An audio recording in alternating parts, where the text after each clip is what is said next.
गति। हम लोगों ने गति के 7 प्रकार पढ़ लिए समझे।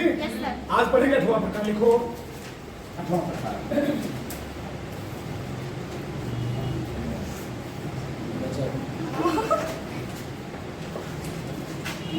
चलो बोलो ठीक। खाने पड़े थे, कौन पड़े लास्ट वाला? गति हो गया था। अरे आवर्ती गति, आवर्ती गति,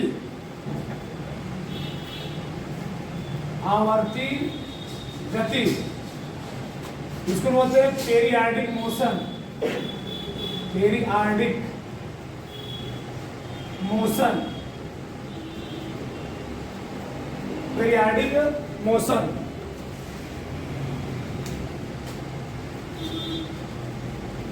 देखो होता क्या है, जब कोई वस्तु एक निश्चित समयांतराल में, क्या, जब कोई वस्तु एक निश्चित समयांतराल में अपने पथ को बार बार क्या करती है, दोहराती है, करती है, दोहराती है, तो पिंड की इस प्रलय गति हम लोग क्या बोलेंगे? आवर्ती गति। बताओ घड़ी की सुइयों गति क्या होती है? घड़ी की सुई कौन सी गति करते हैं? आवर्ती गति। जब कोई वस्तु एक निश्चित समयांतराल में अपने पथ को, अपने रास्ते को, अपने मार्ग को क्या करती है? बार बार दोहराती है। बताओ सुई रुकती है? कब रुकेगी? जब इसका सेल खत्म होगा। एक क्या करेगी? अपने मार्ग को बार बार दोहरा रही है। कौन सी गति हुई? ये होती है आवर्ती गति। देखो जब कोई वस्तु, जब कोई वस्तु, जब कोई वस्तु एक निश्चित समयांतराल में, एक निश्चित समय, जब कोई वस्तु के निश्चित समयांतराल में अपने पथ को, अपने पथ मतलब रास्ता होता है, अपने पथ को बार बार, बार बार दोहराती है, अपने पथ को बार बार दोहराती है, तो पिंड की इस प्रकार गति को, पिंड की इस प्रकार गति को आवर्ती गति कहते हैं। आवर्ती गति कहते हैं। ठीक, क्या समझ? चलो ये है घड़ी। ये क्या है? घड़ी। बहुत ज्यादा है।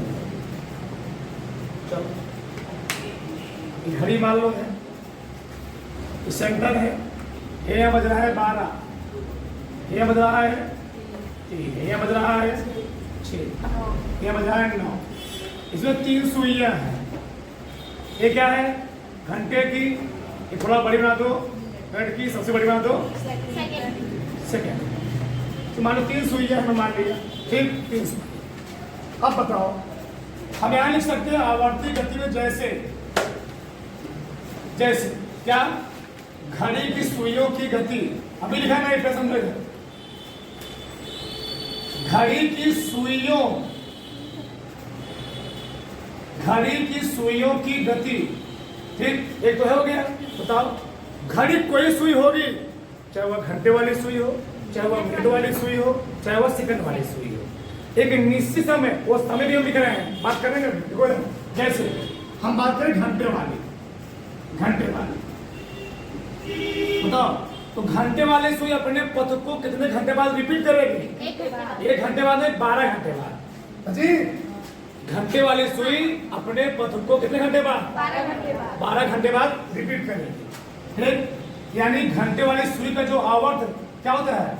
आवर्ती गति कितना होती है? 12 घंटे। मतलब 12 घंटे बाद घंटे वाली, 12 घंटे बाद क्या होगी? अपने पथ को बार बार दोहराए। हम बात करें मिनट वाली, किस बात करें? मिनट वाली। तो मिनट वाली सुई कितने मिनट बाद? मिनट वाली सुई 1 घंटे बाद, यानी 60। हाँ, 1 घंटे बाद। मिनट वाली सुई 1 घंटे बाद, इसे हम कह सकते हैं या कई मिनट बाद? 60 मिनट बाद अपने पद क्या करें जी? रिपीट करें। वही बात करें सेकंड वाली, किसकी बात करें? सेकंड वाली। तो सेकंड वाली सुई कितने? 1 मिनट बाद। 1 मिनट बाद जी, इसी का हम लोग कहते हैं क्या?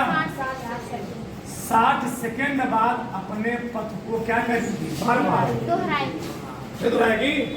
अपने पथ को, अपने रास्ते को बार बार रिपीट करेगी। ठीक। तो घंटे वाली सुई का जो आवर्ती गति कितना घंटे में होता है?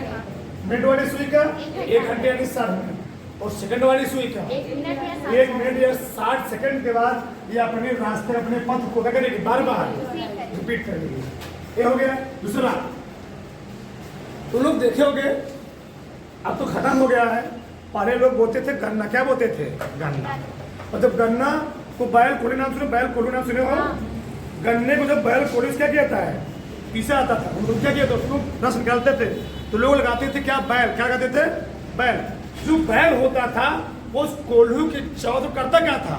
हाँ, एक वृत्ताकार मान कर चक्कर लगाता था। तो जो बैल कोल्हू जो बैल है वो कैसे गति कर रहा है? आवर्ती गति। समझो ना? तो बैल कोल्हू में बैल की गति कैसे गति होती है? बिछुआ में होता है बैल कोल्हू, उसके चारों करता क्या था? वो चक्कर लगाता था। वो कौन गति हुई? आवर्ती गति। तो लिख सकते हो बैल कोल्हू में, बैल तो पहला था, दूसरा है बैल कोल्हू में किसकी गति? बैल की गति। बैल की गति कौन सी गति होगी जी? आवर्ती गति। मतलब आवर्ती गति सही सुनना, ऊपर ऊपर आगे ना। जब कोई पिंड या वस्तु एक निश्चित समय अंतराल के पश्चात अपने पथ को, अपने रास्ते को बार बार क्या करती है? दोहराती है, तो पिंड की इस प्रकार गति हम लोग क्या कहते हैं? आवर्ती गति कहते हैं। बात समझ में ना? ठीक, उतारिए। आगे लिखो। अगला प्रक्षेप गति। नवा जी, नवा गति है प्रक्षेप गति। प्रक्षेप गति इसको हम लोग बोलते हैं प्रोजेक्टाइल मोशन। प्रोजेक्टाइल, बोलो प्रोजेक्टाइल मोशन। प्रोजेक्टाइल मोशन फिर समझेगा। प्रोजेक्टाइल मोशन, प्रक्षेप गति। देखो ना, जब किसी पिंड को ऊर्ध्वाधर से भिन्न, हम बात करें 2 दिशाएं हैं ऐसे, इसको हम लोग कहते हैं क्षैतिज यानी हॉरिजॉन्टल। क्या कहते हैं? हॉरिजॉन्टल। हॉरिजॉन्टल। इसको हम लोग कहते हैं वर्टिकल, ऊर्ध्वाधर। क्या कहते हैं? ऊर्ध्वाधर। ऊर्ध्वाधर। वर्टिकल। वर्टिकल। ठीक। जब किसी पिंड को या वस्तु को हम ऊर्ध्वाधर से भिन्न, ऊर्ध्वाधर से भिन्न मतलब ये है कि 90 अंश के कोण पर तुमको नहीं फेंकना है। 90 अंश से कोण से भिन्न किसी कोण पर हम किसी वस्तु को फेंकेंगे तो क्या होगा? जब उस वस्तु का पथ क्या हो? परवलयाकार हो जाए, तो पिंड की इस प्रगति हम लोग क्या बोलेंगे? प्रक्षेप गति। और कैसे? देखो परिभाषा क्या है? जब किसी पिंड को ऊर्ध्वाधर से भिन्न, लंबवत नहीं फेंकना है, जब किसी पिंड को ऊर्ध्वाधर से भिन्न किसी क्षैतिज से कोई कोण बनाते हुए फेंका जाता है, प्रक्षेपित किया जाता है, तो पिंड का पथ जब परवलयाकार हो जाए तो पिंड की इस प्रकार गति हम लोग कहते क्या है? प्रक्षेप गति कहते हैं। कैसे? तो लोग देखते हो क्रिकेट, देखो क्रिकेट, क्रिकेट में चौका मान लो जमीन से सर के जाएगा। अगर चौका मार दिया खिलाड़ी जमीन से सर के जा सकता है, लेकिन छक्का मारेगा बताओ वो उड़ के जाएगा, सर के जाएगा? तो कैसे जाएगा? देखो ध्यान से, यानी यहाँ कोनो रोहित शर्मा खड़े हैं मान लीजिए, कैसे बताए हम? विराट कोहली याद मार दिए, यहाँ गेट चला गया तो कौन गलती हुआ है? क्या ऐसे नहीं जाएगा ना कि छक्का से लगे से गिर पड़ेगा, ठीक? तो कौन गलती होगा? प्रक्षेप पे बताओ ये कैसा पथ है? इस पथ को हम लोग कहते हैं परवलय। क्या बोलते हैं? परवलया का परवला। आगे प्रूफ करेंगे सब, आगे चैप्टर प्रूफ किए कैसे आता है, फिर समझो। तो जब किसी पिंड को ऊर्ध्वाधर से भिन्न क्षैतिज से किसी कोण पर प्रक्षेपित किया जाता है तो पिंड का पथ क्या होता है? परवलयाकार होता है। पिंड की इस प्रकार का हम लोग क्या कहते हैं? आए समझे? यानी हमको लंबोत नहीं फेंकना है, लंबोत फेंकोगे तो वहीं फेंको, तुम्हारे पास से गिरेगा तो परवलयाकार होगा नहीं, सरल रेखा तक बन जाएगा। तो सरल रेखा बनेगा। आया समझ में ना? देखो हमारे साथ, जब किसी पिंड को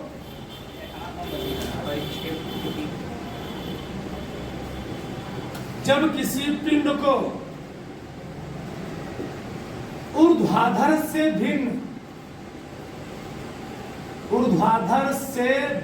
ये लंबोत नहीं फेंकना है, क्षैतिज से ऊर्ध्वाधर से भिन्न क्षैतिज दिशा में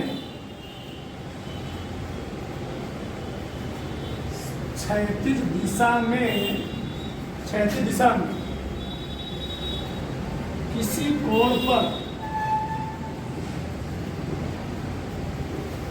प्रक्षेपित फेंका जाता है, प्रक्षेपित किया जाता है तो पिंड का पथ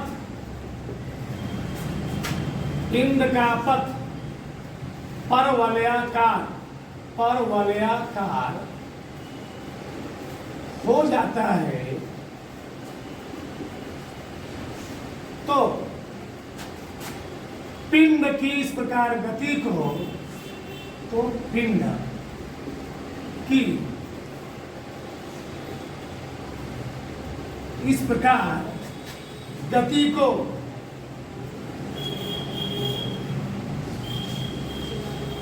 प्रक्षेप गति कहते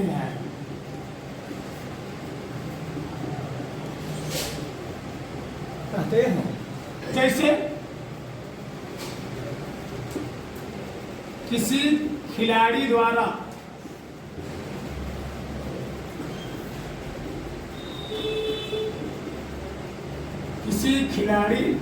क्या छक्के लगाने की स्थिति, ठीक सही है। छक्का जब भी जाएगा उड़ के जाएगा, उसका पथ कैसा होगा जी? परवलयाकार। बताओ किसी कोई प्रॉब्लम? प्रक्षेपित पिंड का पथ कैसा होता है? परवलया। इससे निष्कर्ष कर रहा है जो प्रक्षेपित पिंड का पथ होता है, पूछा गया है, ध्यान देना। प्रक्षेपित सर वहाँ पे लगाने की स्थिति लिख लीजिए, छक्के किसी खिलाड़ी द्वारा छक्के लगाने की स्थिति। ऐसे प्रक्षेपित पिंड का पथ परवलया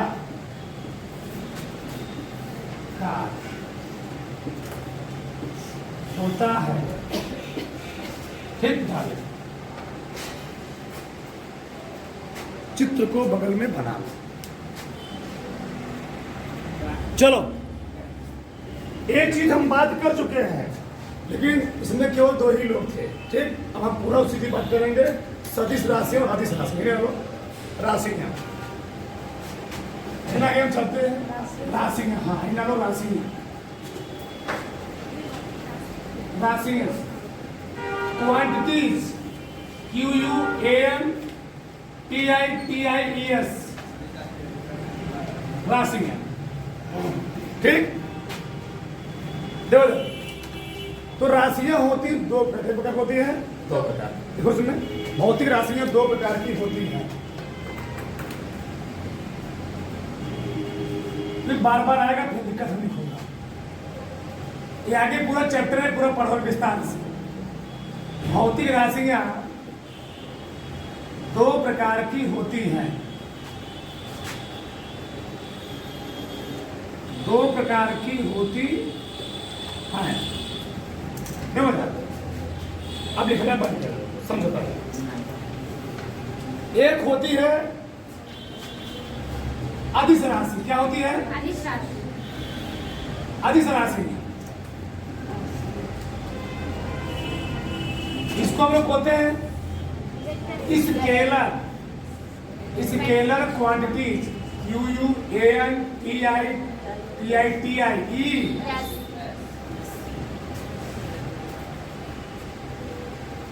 वे भौतिक राशियां, पहले समझो, वे भौतिक राशियां जिनको व्यक्त करने के लिए केवल परिमाण यानी मैग्नीट्यूड की आवश्यकता पड़े, उसको हम लोग कहते हैं क्या?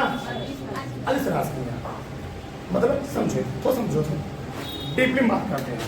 जैसे ये है हम, ये कौन है?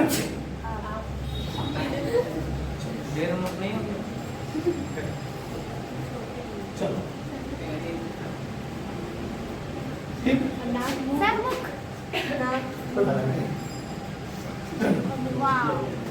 हमसे कोई पूछेगा कि आपका द्रव्यमान कितना है, तब मैं कहूँगा हमारा द्रव्यमान 70 किलोग्राम ऊपर की ओर है। सही है? नहीं। सही है? नहीं। हमारा द्रव्यमान 70 किलोग्राम दाहिने ओर है या बाएं ओर है या नीचे की ओर है, ये बताना सही है? गलत। ठीक, सो ध्यान से। अब यहाँ पर लेकिन मतलब यहाँ पर हमको दिशा कोई जरूरत नहीं। मान लो हमको किसी कमरे की लंबाई मापना हो, कमरा लंबाई 10 मीटर, तो हम कहेंगे कमरे की लंबाई 10 मीटर उत्तर की ओर है। सही है? गलत है। लेकिन अब ध्यान समझना, यानी लंबाई नापना हो, किसी का द्रव्यमान बताना हो, वहां पर हमको दिशा कोण मतलब नहीं है। लेकिन अगर तुम सड़क पर साइकिल चला रहे हो, हम कहते हैं कि तुम्हारी सड़क पर साइकिल चल रही है, वह 5 किलोमीटर प्रति घंटे की स्पीड से पूर्व की ओर चल रही है। ये बताओ सही पढ़ रहा नहीं? उसके साथ पढ़ रहा है। यानी तुमने बहुत ध्यान से चीज को, जैसे मैं कह दूं एक कोई सरफेस है, इस सरफेस पर मान लिया मैंने कोई गुटका रखा है, पिंड रखा है। क्या रखा है? पिंड, गुटका। इस पिंड पर मैंने लगाया 20 न्यूटन का फोर्स। कितने का? 20 न्यूटन का फोर्स। मैं इसके लिए बात कह सकता हूं कि इस पिंड पर 20 न्यूटन का बल पूरब की दिशा में लगा है। पूर्व दिशा में लगा है। बताओ सही गलत? सही है। सही है। इसीलिए बल एक सदिश राशि होती है। क्यों? बल को बताने के लिए उसका मैग्नीट्यूड। अब मैग्नीट्यूड क्या होता है? जैसे हमने कहा बहुत ध्यान समझना, हमने कहा कि हमारा जो द्रव्यमान है वह कितना है? 70 किलोग्राम। तो 70 किलोग्राम में 2 मिला रहा है, एक आ रहा है 70 को हम लोग कहते हैं आंकिक मान। क्या बोलते हैं? आंकिक मान। और हमारे द्रव्यमान को तुम जिसमें माप रहे हो उसको हम लोग कहते हैं मात्रक। क्या कहते हैं? यूनिट। और इन दोनों से मिलकर बनता है क्या? परिमाण। एक होता है परिमाण, एक होता है परिणाम। पेपर में तुम टेस्ट देने के बाद जो नंबर पाते हो होता है परिणाम। परिणाम में होता है फल, और परिमाण में होता है मात्रा। क्या होता है? इसे तो होता है मात्रा। अब समझ में? तो परिमाण किससे बना होता है? आंकिक मान। और किससे बना होता है? यानी अदिश राशियों में हमको केवल क्या बताने जरूरत पड़ती है? परिमाण। लेकिन सदिश राशियों में हम कहूंगा इस पिंड पर 20 न्यूटन का बल, तो 20 क्या है इसका? 20 तो है आंकिक मान। तेज तो नहीं बोल रहा हूँ? 20 तो है आंकिक मान, और न्यूटन क्या है? जितना पिंडों पर तुम बलवा लगाए हो उसको किसी में माप रहे हो, ये है मात्रा। इन दोनों की मिल क्या बना? परिमाण। तो परिमाण तुम बताओगे ही, साथ साथ कौने दिशाओं में जा रहा है वो बताओगे, तो वहां पर उसको क्या हम लोग कहेंगे? ऐसा में ना, हमारी गाड़ी या हमारी साइकिल, ये साइकिल मान लो है, रेंजर वाली है, रेंजर वाली ऐसे ऐसे ऐसे फिर सीट हो गई। हमारी साइकिल सड़क पर मान लीजिए कि 5 किलोमीटर प्रति घंटे की स्पीड से चल रही है, तो 5 क्या है? आंशिक मान। किलोमीटर प्रति घंटा क्या है? मात्रा। उससे बना क्या? परिमाण। हम कह सकते हैं हमारी साइकिल 5 किलोमीटर प्रति घंटे की स्पीड से उत्तर या पूर्व दिशा में, तो बताओ वेग कैसी राशि हुई? यानी जहां तुमको दिशा बताने की जरूरत पड़े वहां पर कौन सी राशि? सदिश। और जहां पर दिशा की कोई जरूरत ना वहां पर क्या होगा? सही है ना? हम कहते हैं कि इस बोर्ड की लंबाई 5 फीट है। कितना है? 5 फीट। तो क्या 5, मैं कहता हूँ इस बोर्ड की लंबाई 5 फीट निचवा की ओर है। सही है? नहीं। गलत है। दिशा में उसमें कोई दिक्कत ही नहीं, कोई मतलब ही नहीं यहाँ पर। हम कह दूं कि इस समय जो शहर का टेम्परेचर है, जो शहर का तापमान है 35 डिग्री सेल्सियस ऊपर की ओर है। सही है? नहीं। कहना सही है? गलत है। जिस पर तो मतलब इसका मतलब लगा जहां पर दिशा तुमको न बतानी पड़े कौन सी राशि होगी? लिखो अदिश राशि। वे भौतिक राशियां जिनको व्यक्त करने के लिए, वे भौतिक राशियां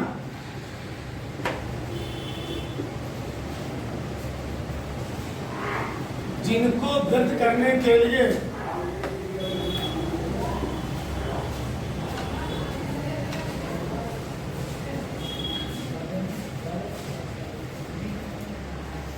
केवल परिमाण की आवश्यकता होती है, वे भौतिक राशियां जिनको व्यक्त करने के लिए केवल परिमाण की आवश्यकता होती है अदिश राशियां कहलाती हैं। अदिश राशियां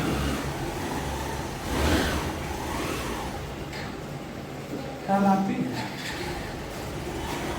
देखो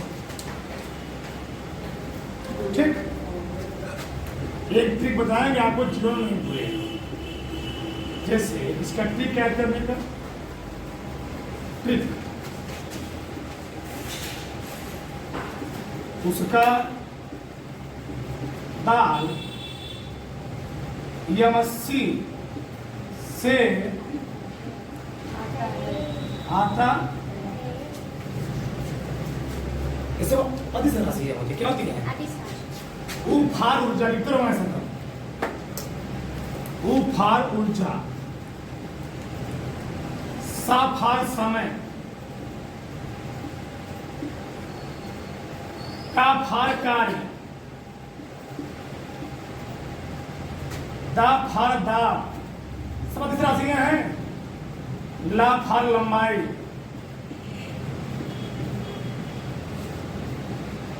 जगह नहीं बचेगा शायद। चलो यम फार मास, मास इसका होता है द्रव्यमान। यस फार स्पीड, स्पीड मीन्स क्या होता है? चाल। अदिश राशि। सी फार करंट, करंट मीन्स विद्युत धारा।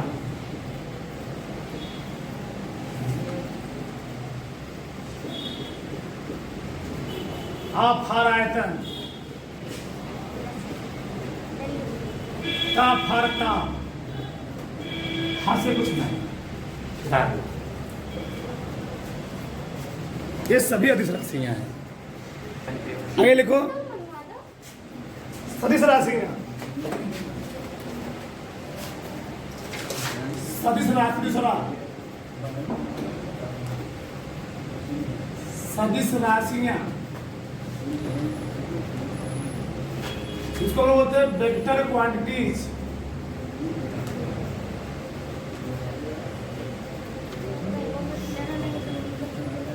वेक्टर क्वांटिटीज ठीक क्या होती है? दिशा भी जी हाँ, दिशा। परिमाण साथ साथ क्या बताना पड़ेगा? दिशा। देखो वे भौतिक राशियां, वे भौतिक राशियां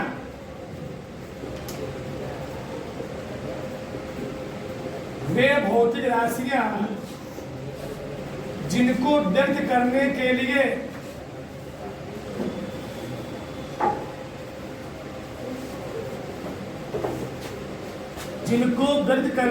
लिए परिमाण के साथ साथ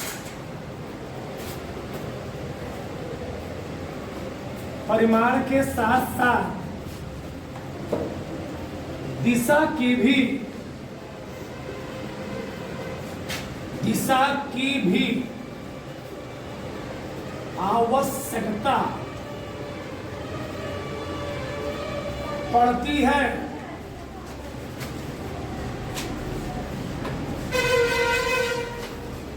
सदिश राशियां कहलाती हैं।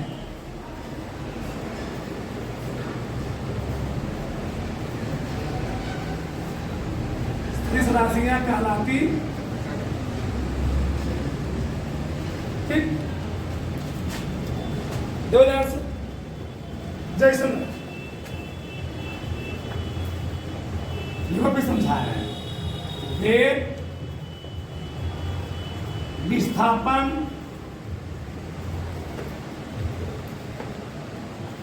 त्वरण, संवेग, आवेग,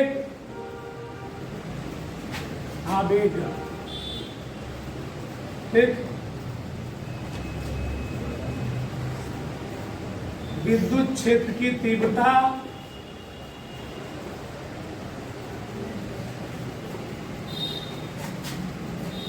चुंबकीय क्षेत्र की तीव्रता,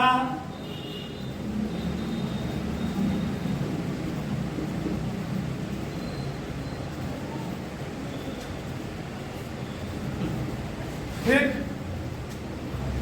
बल,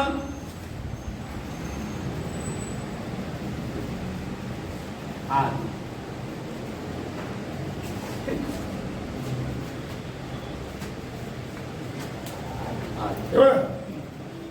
कि तुम याद करो,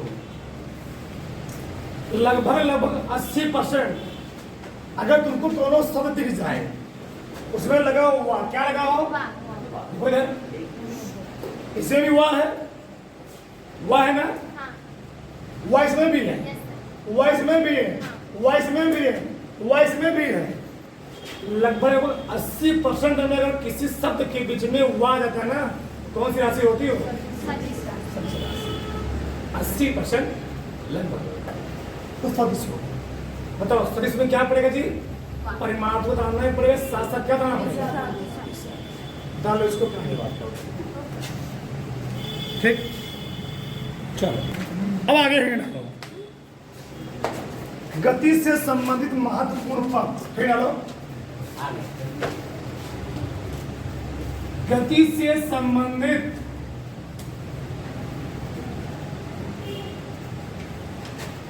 महत्वपूर्ण पद,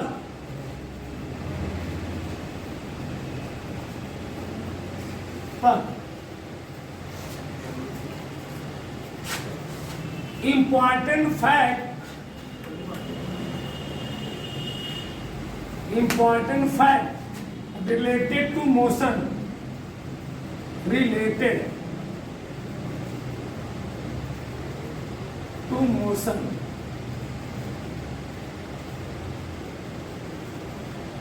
ठीक।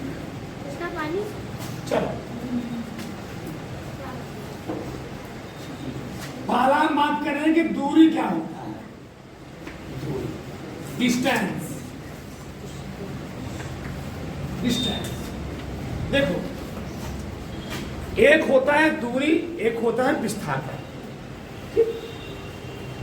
तो किसी गतिशील वस्तु द्वारा निश्चित समयांतराल में तय किए गए पथ की यानी रास्ते की कुल लंबाई को हम लोग क्या कहते हैं? दूरी कहते हैं। अभी जान जाओ, इसमें टाइम ध्यान लिखो। किसी गतिशील वस्तु द्वारा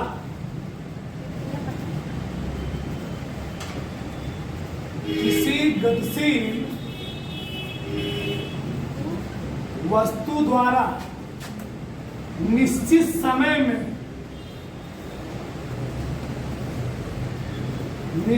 समय में तय किए गए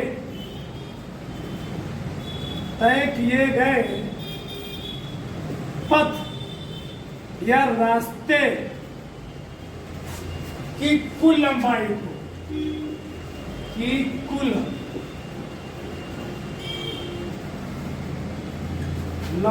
को क्या कहते हैं? दूरी कहते हैं।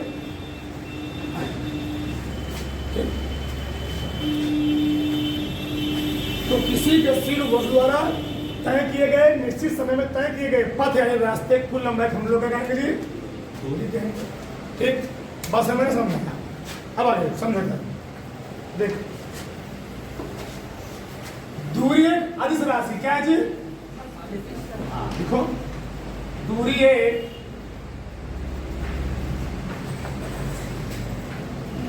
अदिश राशि है। इसका मात्रक क्या होगा? मीटर। इसका मात्रक मीटर होता है। ठीक, तो दूरी में यानी दिशा, दूरी में दिशा नहीं होती, केवल क्या होता है? परिमाण होता है। इसका मात्रक दूरी किसमें मापते हो? 10 किलोमीटर 50 किलोमीटर किसमें मापते हो? चाहे मीटर में चाहे किसमें मापो? किलोमीटर में। ठीक, चलो आगे देखिए। अभी मैं बताता हूँ जानकर। दूसरा डेवलप विस्थापन, इन दोनों बात करते हैं चित्र के साथ। विस्थापन, इसी हम लोग आते हैं डिस्प्लेसमेंट।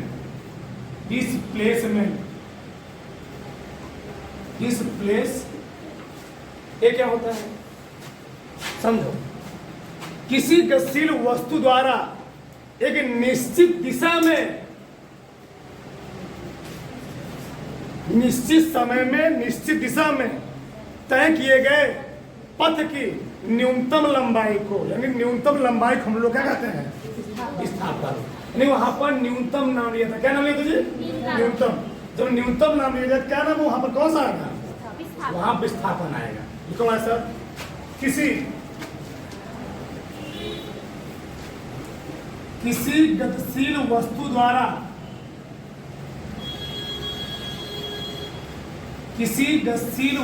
द्वारा निश्चित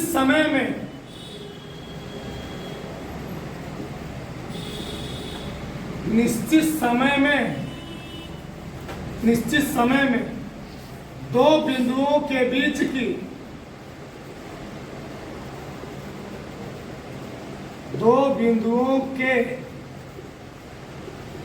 बीच की न्यूनतम लंबाई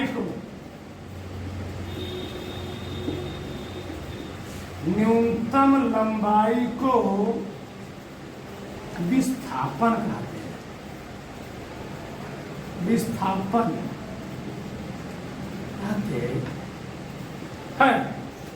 क्या कहेंगे? इसी एक परिभाषा और क्या है? अथर्व को बता रहे हैं।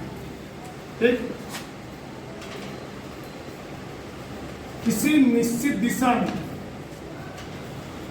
किसी निश्चित दिशा में प्रारंभिक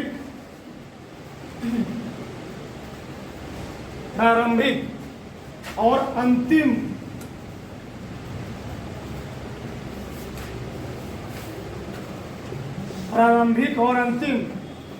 स्थितियों के बीच की न्यूनतम लंबाई को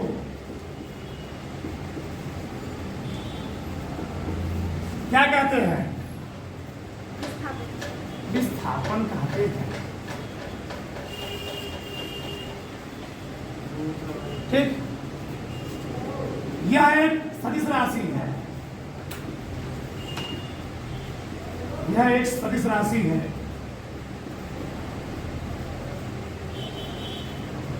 इसका मात्रक भी मीटर होता है। इसका मात्रक भी क्या होता है जी? हाँ, मीटर होता। चलो अब हम सोचते हैं चित्र के माध्यम से। देखो हमारे पास दो बिंदु हैं, A for apple, B for ball.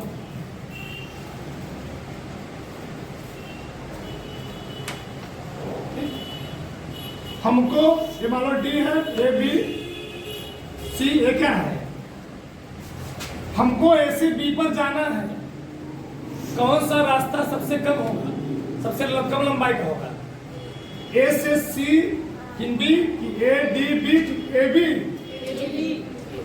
इसको हम लोग बोलेंगे विस्थापन। क्या बोलेंगे? सबसे न्यूनतम विस्थापन का मतलब होता है शॉर्टकट मार्ग, शॉर्टकट। जब ए सी बी जाओगे तो इसको क्या बोलोगे? और ये भी क्या होगी? सही गलत? सही है। ये मान लो हमें बन नहीं पाएगा।